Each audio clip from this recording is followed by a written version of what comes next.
welcome to the show. Thank you so much for having me, Eleana. I am honored. I love what you're doing here, and I'm so excited to dive into this conversation with you. Me too. So, outside of this podcast, we're great friends and we've become even closer since our recent move and all the things that have been aligning us in life. You were in my wedding. You came to Greece with me.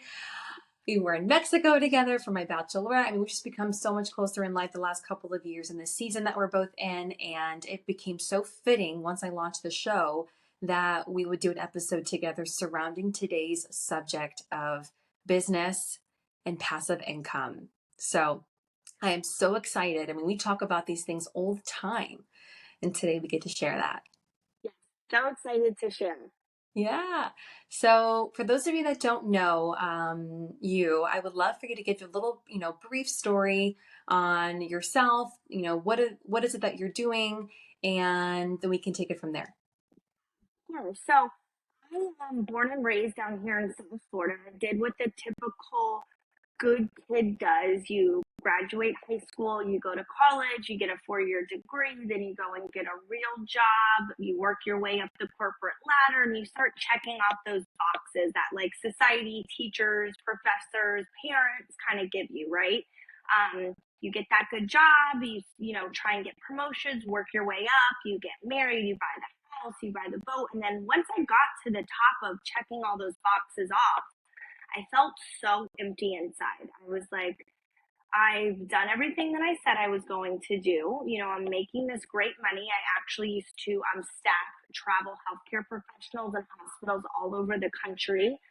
I was their number one recruiter. We were a huge publicly traded company. I was a team leader. I had a team of 9 to 12 under me, and something was missing. And I didn't know what it was, but I had this little voice inside of me that was like, this is not your forever. Are you going to stay here and make the good money and feel like your soul is being sucked out of you, being a slave and working, and you're building to make somebody else rich? Or are you going to listen to that calling and listen to that little voice and get out there and do something about it? And that really weighed on my heart. And I kind of had this internal struggle within myself for about 2 years, going back and forth saying, what can I do? Lord, lead me. I don't know what it is that I'm being called to do. I just know that working in a cubicle behind a desk for a corporate company is not it. So I remember my grandfather, actually, this was my pivotal moment that kind of kicked me into fast gear with kind of getting out there and doing my own thing. My grandfather was dying of terminal cancer, and he was a huge admiration in my life.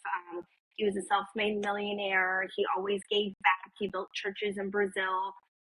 And when he was with hospice at his home, I went there to see him, and this was the last time I saw him. And he looked at me in my eyes and said, I know that you're successful. I know that you're making great money, and I know that you're good at what you do and you're good at your job. I know that you're comfortable. But before I go, can I please ask you a question? Will you please be honest with me?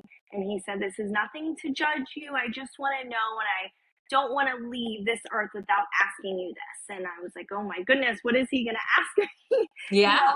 I had no idea. So I'm sitting there and I'm like, my heart's racing a little bit. I'm like, what is he going to ask me? And he held my hand and looked me in my eyes, and he said, are you using your God-given gifts and talents every day in what you're doing? And that literally hit me like a ton of bricks, because he had no idea that I was having this internal dialogue and struggle with myself, that I was made for more. He had no idea the conversations I was having with God and the Lord in my quiet time, asking for God to guide me and give me a sign and tell me what to do and what direction to go in. He had no idea about any of that. But here he is asking me that question that I have been mustering over probably every day in my head, thinking about for years. And so when he said that, it really got me thinking. I felt like God was speaking through him to me. And I remember saying, I am not using my God-given talents and gifts working in this corporate job. I know that I have so much more to give to the world, to others. And that next week he passed away. And when he passed away, I made a promise to myself that I was going to use my God-given talents and gifts to the best of my ability, and I was not going to just settle. So as scary as it was, I decided to go all in with my network marketing company. I was using their products. It was a health and wellness company. And I went all in until I replaced my corporate income and I was able to walk away. So Wow. because of that one decision that I made, because of him telling me that, it has now led me in to so many different opportunities. I've been introduced to so many different people within the entrepreneurial space. Now I like to call myself kind of like a serial passive income strategist, because it's not just like one business or one thing that I'm involved in, it's multiple. But if I never listened to him that one day, I wouldn't be where I am today. Yeah. 100%. We always have that one person in our life. And I love that it was your grandfather, because grandfathers have such a special place in our hearts. I know I'm very close to mine. I have both of mine still, and I have so many of their attributes, and it just gives me that fire and that passion. We love our dads, but grandfathers are even more of that sweet spot. Yeah, yeah. I love that. And so, what was, I guess now, because your journey has continued to unfold with now multiple streams of income and revenue, what did that path look like, especially through the lockdown? I know so many people, their businesses were closed, or if they were working for a company, they were now working from home. So a lot of change took place that can waver people's decision in going through with their entrepreneurial journey to then go back into corporate or go back to a job to have stability through all this change that we've experienced the last couple of years. So what was some of those things that came up for you during all the change that's taken place, and how did you pivot through that time? Yeah, that's a great question. So I was very thankful that within my business, with the lockdown, we really didn't have to skip a beat because all of our meetings were on Zoom. It was a relationship type business where you're, working from the phone and building relationships, and you do all your work on your computer. So I wasn't shut down in that aspect. But because so many people did lose their jobs, because so many people were scared financially, no one knew what was going to happen next. A lot of people stopped ordering products that were customers of mine. So my income did go down significantly because of that. It also went down significantly because a lot of people who were building the business and were on my team were now home with their children full time doing school, and they could no longer build a business in the pockets of their day when their children were at school. I had some business builders who were nurses in the hospitals, and they got called into double time, triple time, and they were, their whole life was being at the hospital to help. They could Mm-hmm. no longer do the business. So things kind of pivoted and changed because of the way of the world. Not so much of the setup of my business because it was virtual, but because of the economy. Right. So my income did go down significantly during that time. And I told myself, yes, I could have went and got another corporate job and, worked from home remote, but then I would be going right back to that spot where I'm helping build somebody else's dream and not my own. And when you're working under somebody else within like the corporate aspect, you're not living your life on your terms. You're living your life on their terms. They tell you when you can take your lunch break, how many breaks you get per day, how much time off you get per day. You have to ask for that time off to be approved. You can't just wake up one day and say, heck, I need a personal day. I'm feeling kind of low. I would love to just, go and work out and go to the beach and kind of like read a personal development book and love on myself today. You can't do that in corporate. You have to Mm-hmm. plan ahead, especially when you're high up. So I started getting involved in other businesses. So I invested in a Amazon store, which was an investment. I said, I have this money here. I need to do something with it. So that was one thing that I did. I also turned my home into an Airbnb because it was just me living in a 3-bedroom, 2-bathroom house. I don't have any children. I don't have any pets anymore. I went through a divorce, so it was just me in that house. And I said, why do I need this big house with this pool when I could turn this into, put some money into it and turn it into a rental and turn this into a passive investment? So I did that. I also got involved with some other like crypto investment companies. And I just started to ask questions and get involved with as many things as I could that brought in money that I feel like aligned with me. I never wanted to get involved with a business. One rule of thumb that I have learned about myself is I like to be involved with things that could potentially help others and give back to others. So I love affiliate marketing, getting involved with businesses that if it works for you and you share it with somebody, you get rewarded. I also got involved with the ERC opportunity, which is the employee retention credit. And that has been such a blessing in my life because not only have I been able to help other businesses within my communities, I also have a huge affiliate team under me that also helps other businesses. So because of the pandemic, it opened up my wheelhouse to all of these different investments and businesses and affiliate opportunities. Wow. I love that you have taken the bull by the horns basically and said, no, I'm not going back. That is an option, but that's not what I want.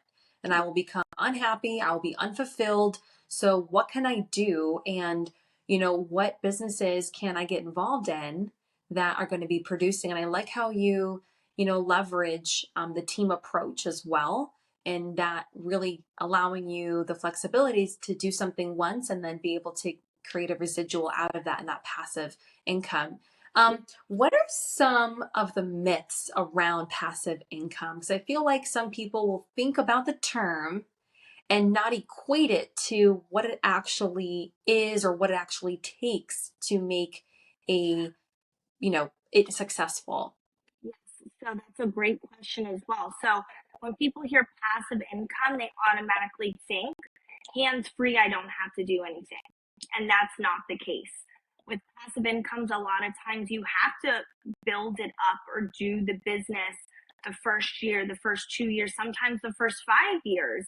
And then after you build it up, do the things that you need to do, then you could walk away and collect on that residual income. But I think there's a huge myth around passive income, and people think that they could completely build an income without having to put in the work.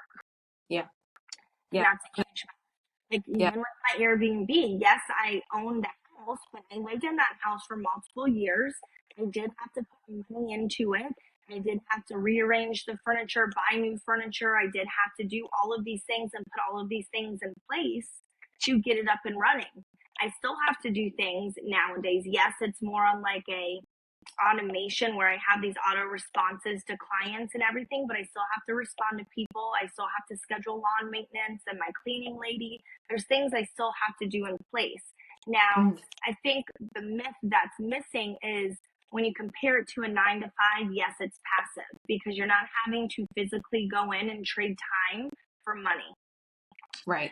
To me, passive income is living your life on design and not having to be in a specific location, in an office, at a desk in order to make money. You can make that money from being anywhere in the world. Mm. So And you that have been all over the world recently too. I've done a lot of traveling this year. We're staying put for a little bit so I can kind of get in the trenches and get some of these new businesses up and running. But we have a successful year of traveling. It's been great. Oh yeah. To be with any of my businesses. Wow. Yeah. Wow. What have been, I'll say, some of your biggest, challenges in entrepreneurship? You talked about trading time for money. That's a huge win. But of course, there's challenges without having, the accountability of a boss checking in on you or your, team saying, okay, Monday morning calls, these are the reporting calls or, your KPIs. How do you create that for yourself and, stay on the up and hold yourself accountable? It's a great question too. You're hitting me with all of these good questions. So this has actually been a struggle for me transitioning from the corporate world where you're being micromanaged 24/7. You're being told when you have to show up for meetings, how many calls you have to make a day, how quick you have to respond to emails, the reportings and the metrics you have to report to whoever you report to.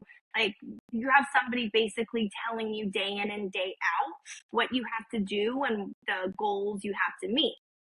As an entrepreneur, It's all up to you. And that was a huge pivotal transitional point for me because I was 9 years in corporate.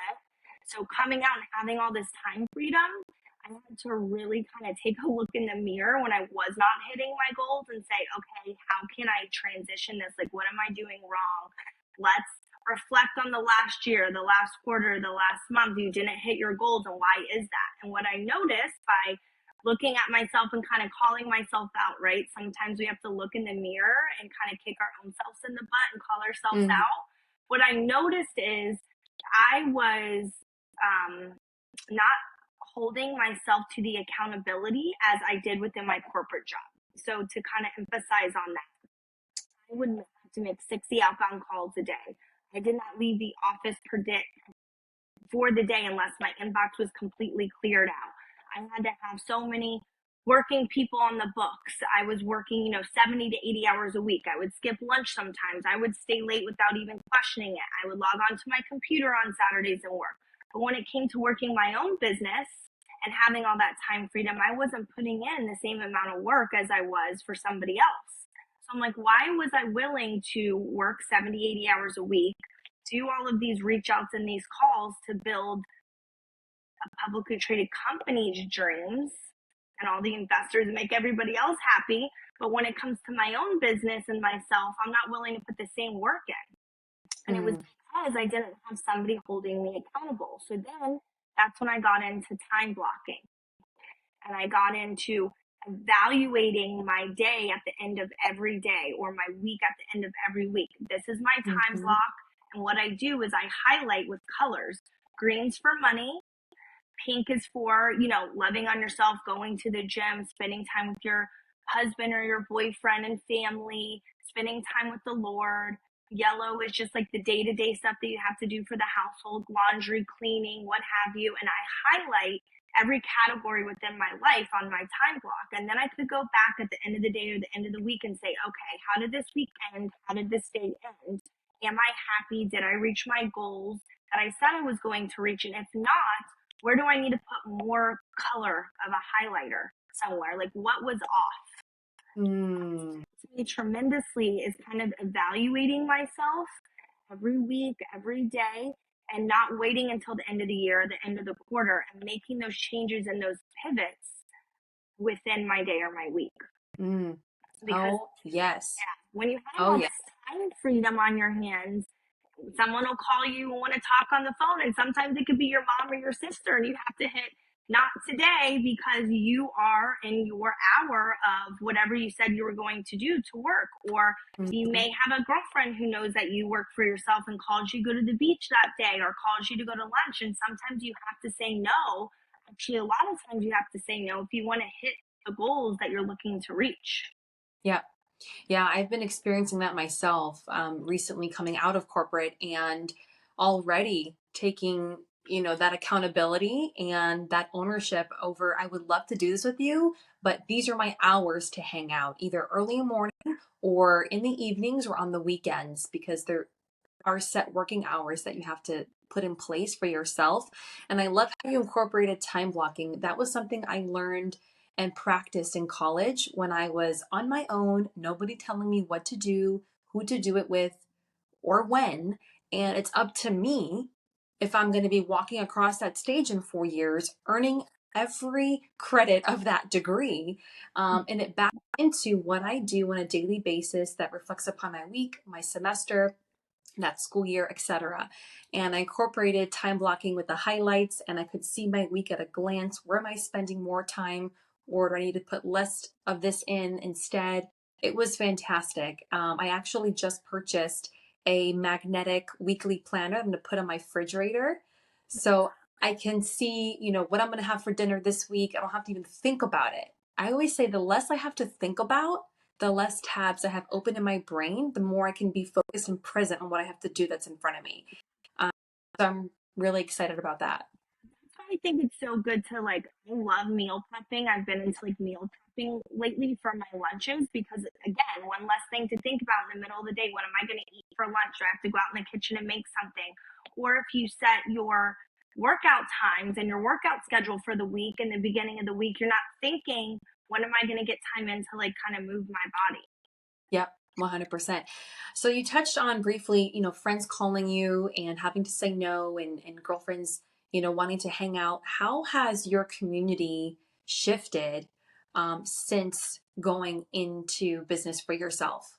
Oh my goodness. I think this has been a huge, huge lesson for me as well because I've always, since I've been a little girl, wanted everybody to like me, people pleaser. I want to keep the peace.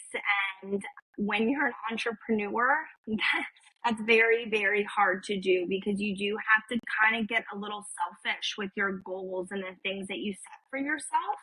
Um, so a lot of people don't like when they're used to you saying yes all the time and being a yes girl and a people pleaser, and then you change into having to say no because you're trying Mm, to protect your energy, you're trying to focus, it doesn't go over very well. And then being a recovered people pleaser, it comes off like, oh my gosh, I said no, I hurt their feelings. And then you're in your head and it's like a whole vicious cycle. So it just comes with like practice and doing it more. I'm not saying you have to cut those friends and those family members off, but a rule for thumb is I always ask myself, is this bringing me happiness, contentment, pushing me to be better, helping me like financially? And if the answer is no to all of those things, not bringing me peace, we're not talking about, a new business opportunity, finances, not bringing me happiness. And the answer should be no, because it's not aligned with your goals that you're mm, reaching mm. towards. And even though we all get the same 24 hours in the day, not everybody spends their 24 hours the same. And I think that's the huge difference between people who are successful and people who live a mediocre lifestyle is how they spend their time and who they spend their time with. So the more that I've grown, I have noticed my circle has gotten smaller. And that used to hurt my feelings a lot in the beginning of my journey, because I still live in the same town that I went to elementary school, middle school, high school. I even went to college here. So I know a lot of people within my community. I never like kind of moved away for school or anything. And when you're used to knowing everybody, when you go to a restaurant or you're living in the same town that you grew up in and you notice your circle getting smaller, it could become sad because you want to be friends with everybody. You want, the same feeling that you had your whole life growing up here. But you have to realize that not everybody was put on this earth to evolve. Some people stay stuck and stay in the same place their entire life, and maybe that's okay with them. And I'm not here to judge. And some people are 100% happy and content with staying the same way that they were in their 20s or in college or in high school, but that's not okay for me. And I want to evolve and I want to grow. And every year I want to look back on my businesses and my relationships and the person that I am and say, wow, I've changed so much and I've evolved and changed so much for the better. And look what God's done in my life. And look how much I grew through that lesson. Look how much I grew through that pain. And sometimes that comes by cutting certain people out and making a smaller circle. And It so, does. yeah, and it's probably one of the toughest lessons I still struggle to this day, that I've had to go through, because I do, love everybody and want to get along with everybody and hang out with everybody, but not everybody's on the same path as you and not everybody wants the same things as you. Yeah. I think that's what instantly connected us when we met, was recognizing that we have that same ambitious drive and passion and zest and zeal for life. And we want to inspire and influence and impact others that are also like minded, or maybe just need that sense of sisterhood in their life to get that, little push. Um, and you're right, there's others that don't want that push or resent that push because they'd rather stay comfortable, or they're just not willing to believe in themselves as much as others believe in them. And I've had to recover from this. It's not my job to save people. Yes. Uh, See, my job. yeah. And the Yeah. more that you grow, you want to bring the people that you love along with you in the ride. Yes. Yep. And the biggest lesson for me was recognizing the only person I can save is myself. The only person I'm in control of is myself. The only way I'm going to inspire others is through my own journey of growth and the way that I show up. Now, I would love for someone to take the advice or believe in themselves and start to show up in that way, but maybe that's my own projection of how I would love to see them, Yeah. right? Through the lens that God's gave me. But at the end of the day, they have to see that for themselves in their own authentic light. And we can't be draining ourselves in order to save others. That's not our responsibility. There has to be that equal desire. So that's been something I've been working through and helped me relinquish that sense of responsibility, and really just putting that focus back on self, which internally begins to compound and actually multiply in reverse. So you don't think about it from that perspective, but it actually does begin to multiply in your life in the best way. Yeah. And I think it boils down to Andrea, who was on your podcast Yeah. earlier. First get Yes, yeah, valid. that you, if you want to save people in your family, in your circle, in your community, the best way to do it is to work on yourself. Mm, And naturally, the vibration and the energy that you're putting off is the best way to help other people. It's not to force them, to push them, to send them 1,000 podcasts and Bible verses and this and that, because then they could resent you and say, like, you're on this growth journey, like, don't push me to be where you are. But the more you work on yourself, you put off this vibration to the earth, and it naturally helps inspire others around you. it's so true. I actually put that into practice when I first met Pedro, my husband, because I actually bought him a journal. It was for men, like a 5-minute journal, because most men don't know where to begin journaling. So I figured it gives you prompts and things like that. And I gave him a journal. I would send him podcasts. I would say, let's pray together. Let's do all these things. Like, he never done any of that before. And I had this expectation of what my relationship would be like. We're going to be in personal development together and like all this stuff. And he was like, whoa, listen, I like you. I'm getting to know you more. Like, stuff is cool, but you can't expect me to just like dive into it because I don't have that history like you do with this stuff. So, and he told me straight up, the best way if you want to influence me is just you do you. And that, I mean, he was just straight up about it. And when he said that to me, I was like, oh, oh, okay, so all right, well, and I would see the book sitting there and I want to say something about it. And then instead, I would just take out my journal.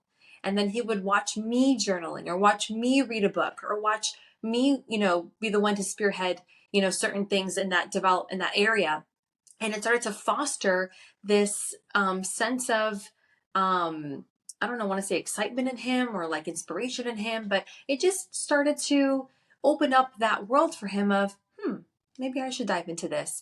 And it actually has spilled into, because I would say I'm the one that had more of the vision and the entrepreneurial spirit, coming from an entire family of entrepreneurs in their own respective fields and industries.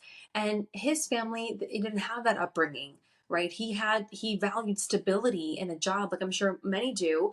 And when he met me, all of a sudden he met someone who has this open mind of impact and influence. And it inspired him to start thinking of ways that he could use his gifts, his community, and leverage that, right, for our family. And so it's just amazing when you show up in your fullness, right? As Andrea said in the first episode, when you're from that place and you're full, you can't be nothing but full. It's going to naturally have an impact in the world.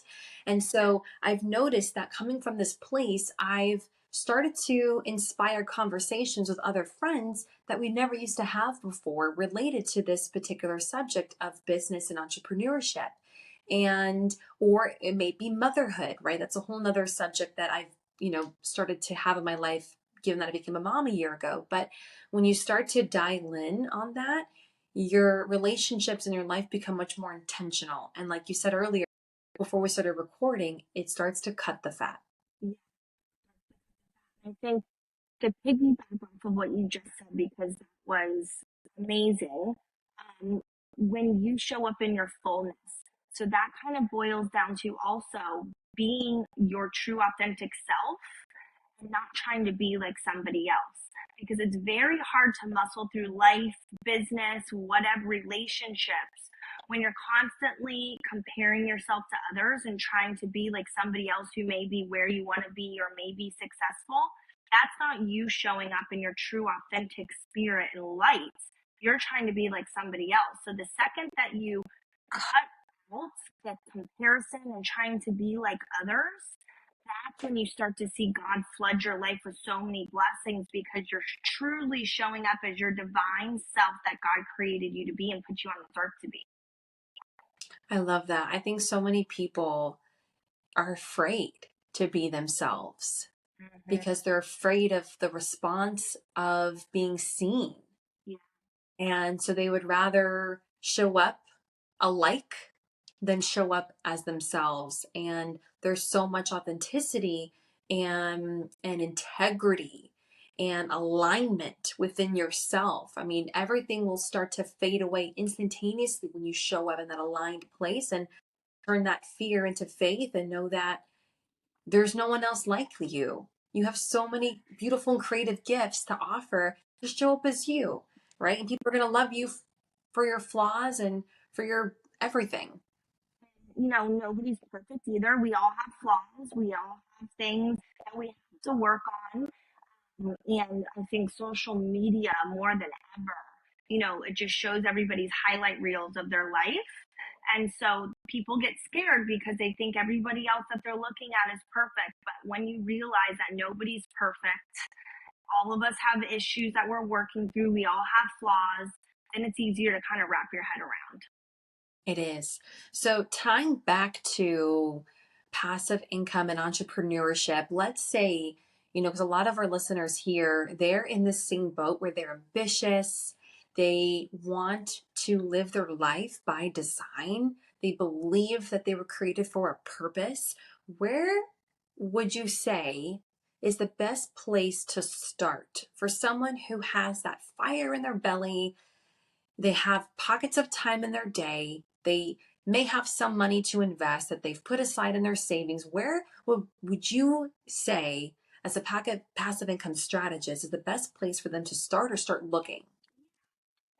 So I think that's kind of like there's not one size fits all to answer that question. Everybody's different. And I think that the first place to start is really getting to know yourself.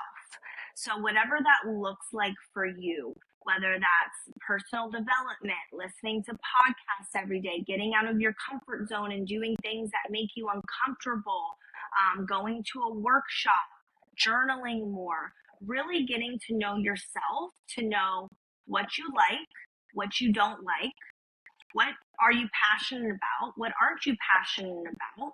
What's non-negotiables for your life? What is most important in your life? Because some people, let's say one person or one woman may say, my family is my number one, where another woman, same age, same background, may not have a family. Or they may be the only child, not have any children, not have a husband. So that's going to look completely different. So I think Mhm. really getting to hone in on who you are and getting to know yourself, what you like and what you don't like, and kind of going from there is the first step. Once you go from there, I always think it's important if you have that fire in your belly and you feel like you are meant to work for yourself and you feel like you have that entrepreneurial spirit, don't just jump into one thing and bet every dollar in your bank account on it. Keep your safety net. I'm huge on side gigs. So you want to keep your safety net, your corporate job, whatever is bringing in the money to pay your bills, and then do something on the side in the pockets of your day. That way, if you find out down the road you don't like it, or it's not aligning with you and your values and what you want out of your life, now no foul, no gain. You can walk away and say, at least I tried it. I gave it my all, but this was Mhm. not for me. And then Yeah. maybe dive into something else. So I'm big on side gigs. And then let's say you fall in love with the side gig or you're able to replace your full-time income, then you can walk away responsibly knowing that your bills are going to be paid. You're not betting all of your savings and every dollar in your bank account on something. And you built it up and you replaced your full-time income. Yeah. And I think that's so important, those tips that you shared, because going into the season of the holiday season, and then into the new year, New Year's resolutions, right? It's been talks about going into another lockdown. It's so important that we're keeping our options open and thinking outside the box. Although we have this income that's bringing something in, that's putting food on the table, that's keeping our expenses paid for, what is something you can do that can build and over time be able to be another stable source of income for you and your family, or just yourself. And so those tips that you shared are super important, and I think anyone should be, can rewind and hear them again if they need to. To piggyback on those tips, I think when I say a side gig, I think another great place to start is affiliate marketing, network marketing, because you could build off of leverage of a team with that. It's kind of like the Robert Kiyosaki book, Rich Dad, Poor Dad. Amazing book, changed my life. I think everybody should read it. They talk about the lone wolf. If a lone wolf is working 40 hours a week, he can only work 40 hours a week. He may be able to push it to 50 or 60, but he's only able to work what he's capable of getting in, right? But if Right. you have 10 people working half the time, 20 hours a week, you're bringing in productivity of so many more hours, and you're working as a team and working together. So I'm a Hmm. huge advocate for leveraging affiliate marketing, network marketing, and building a team and building organizations. Yeah. And that also allows you to have a community, right? And you're incorporating so much that gives back to you in many other ways outside of building, a compounding business. But, you know, those that, like you said, put in the work for a couple of years are then able to reap the rewards and take that step back and truly be that passive income that you think about when you hear the word passive. Um, what would you say are realistic expectations within the first month? There's attractive numbers that get thrown out, right, to start a business. Hit this in your first year, or, achieve this in 12 months. But what would be a realistic expectation and a potential ROI for someone from their first year of starting a side hustle? So I would say it's all up to what you put in. So again, this is like one size fits all. I've seen girls make multiple thousands of dollars within their first month, but they were giving it their all. And they had no distractions, and they were working maybe till 11 o'clock at night, and they were working on weekends while they were working, their regular job. And so they were able to bring in 3, 4, 5,000 in their first month. Where there may be another girl who wants it just as bad and has the same why that's driving them, but they have 3 littles at home, and their husband travels for work, and they're working a full-time job. They physically don't have that capacity to pour in the time and effort that other woman had, where she doesn't have kids at home and she doesn't have a husband that's gone working. And she may be able to bring in $500 within her first month, which is still amazing because she's wearing so many other hats, but their lives look different. And so that's Right. why it's all trickling back to comparison and comparing yourself to others and showing up authentically as you. We're all in our own lane, and we all wear different hats and have different, our lives are set up differently. Our whys to why we're doing a side hustle or why we're doing a business is different. So that's why it's so important to try not to compare yourself to others and to stay in our own lane, because we all have our own path. Yeah, I love that. Had girls who want it all, and they come in their first month and they don't make anything because life happens and their car broke down and they no longer had a car, and they've been stressing over that, and their boyfriend broke up with them, and they are just depressed and upset. And guess what? That's part of life, and life is going to throw curveballs at us. They have a baby in the hospital, whatever the case may be. I've had girls come in and life happens and they don't like anything in their first month. So it just depends on what's going on, how many hats you're wearing, and how your life is set up at that time being. Hmm. What would you say are some of your goals going into Q4 for the remainder of 2023? Goodness, I have big goals. So I would say I am really striving to build a team within my shopping business that I just started. my shopping club. I want at least 10 girls by the end of the year who want to impact lives and want to do that business. So whatever that looks like for them, some may have bigger goals than others. My goal is to help at least 15 more businesses within my community or within the country get a hold of this employee retention credit. I want this money to go into the right hands, right? So I'm reaching out to like non-for-profits and churches because if they have this money, they could do so much good in our country and give back. So I am like very passionate about that going into the right hands and the right businesses. And then I also have goals to remodel and put some more extra money into my Airbnb because I've done so great with that I don't want to just hoard all the money that I've been making. I want to reinvest it back in there and like replaster my pool and redo the tile and get, new furniture and put some money back into that. Oh my gosh, incredible. Well, for more tips and inspiration and ways to work with Brooke, you guys need to find her on Instagram and you can book a discovery call with her, share some love on her posts, like her stories, connect with her, be intentional about the remainder of your year, you guys. There's so much opportunity out there. There's women like us who can't wait to meet you to be your accountability partner.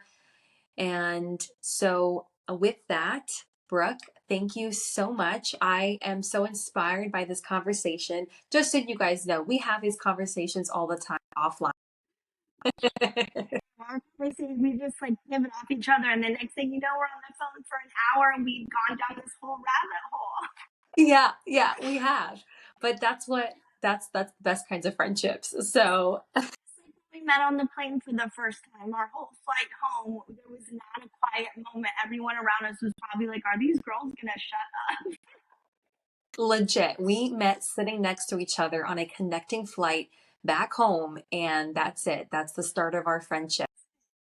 Thank you so very much for having me, you guys. I'm so proud of this woman. She's going to inspire so many on her podcast. So please like and share. Show her some love as well.